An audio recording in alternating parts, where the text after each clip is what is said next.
Hey travelers, so I am here in Copenhagen Airport once more, and that means another exciting trip is just around the corner, or actually down those stairs somewhere.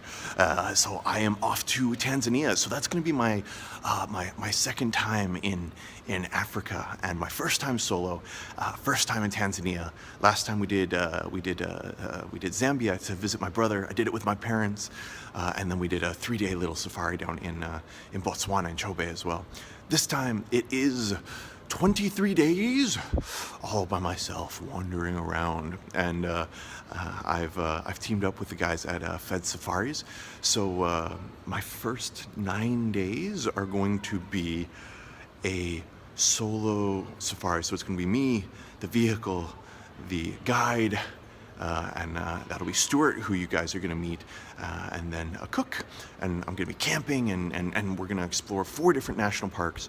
The Serengeti, catching the tail end of the Great Migration, Ngorongoro Crater, which is I think one of the largest non-flooded calderas that has animals and wildlife in it. And then we're going to go to this pink lake that is super salty, and apparently also is where flamingos maybe come from. I will try not to do what the baby is doing. We'll see how it goes. Right now, feeling super good. I have my anti-malarials. I don't know what to expect from Tanzania, and a 9-day safari. That's going to be pretty incredible. So I don't know. Let me know what you guys want to see if you're curious about something. I'm going to follow the same format that I use for Myanmar. So this is going to be raw. It's going to be uncut. They're going to just be little narratives as I go. And then, of course, there'll be some more polished footage coming afterwards. I'll also be updating on Instagram and on Snapchat with stories and snaps and things like that. And then, of course, photos. 9 days of safari with the opportunity to set up and go and take shots of the Great Migration and everything else as I go. So super excited about that. And then after that, going to, I think it's not planned, get my butt on a long 11-hour bus ride, which as some of you know, I don't care for at all.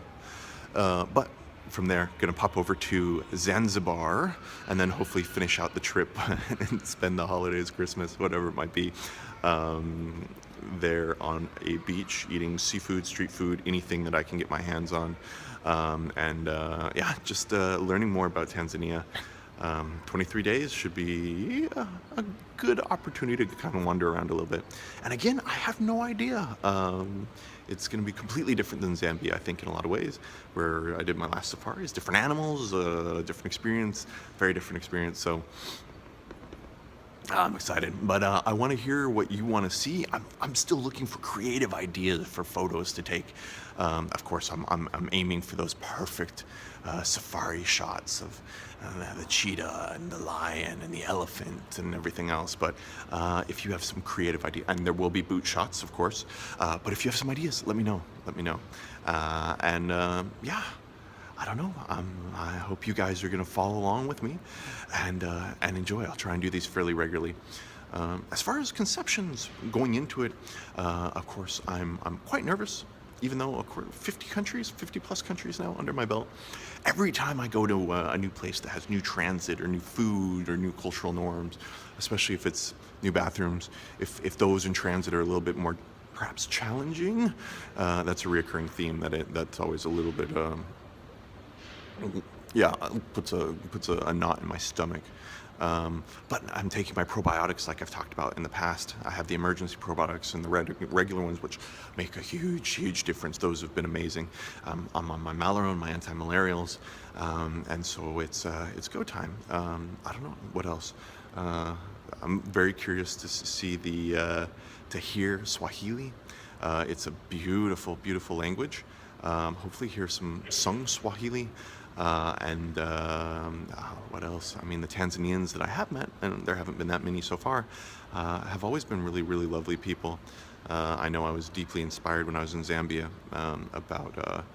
by the people. Also should have the opportunity to swing by a Maasai tribe, which are the famous nomadic African tribes, one of them. So wow, it's going to be a whole different type of trip. I'm still really juiced up after the recent forays and inroads into Asia with Myanmar and Thailand and Cambodia and whatnot, which were just so much different than I expected, and and that was in a hugely good way, an easy way to get around and everything else. So I'm expecting getting around to be a little bit of a challenge after the safari, of course. I don't know. I'm hoping for some good food. We'll see. And weather should be interesting. I'm arriving right in the middle of December, early December actually, which is actually towards the tail end of the Great Migration, when they come down anyway. So they're gonna be heading out onto the plains, dispersing. So I probably won't be able to get that shot of them crossing and braving the rivers, but it should be right before they drop their calves. So that should, I'm hoping for green plains, which is also a little bit different, right? With safaris, always see, straw, dead grasses and things like that, and that's very much what we saw in Zambia. Because you go when it's dry season, so they don't have anywhere to hide. So I'm hoping for these green vistas and things like that, and then I'm hoping that the migration is still, well, I know they'll all be on the plains, so we're going to be hunting for them, not hunting with my camera, searching for them, and we're going to see what we can find. So without further ado, it's time to head down those stairs and catch my flight. I have like 20 hours of travel, 24, 23 hours of travel by the time I will get to Arusha. So 3 flights, should be okay. So it's game time. I'll check in soon. Thanks for following along.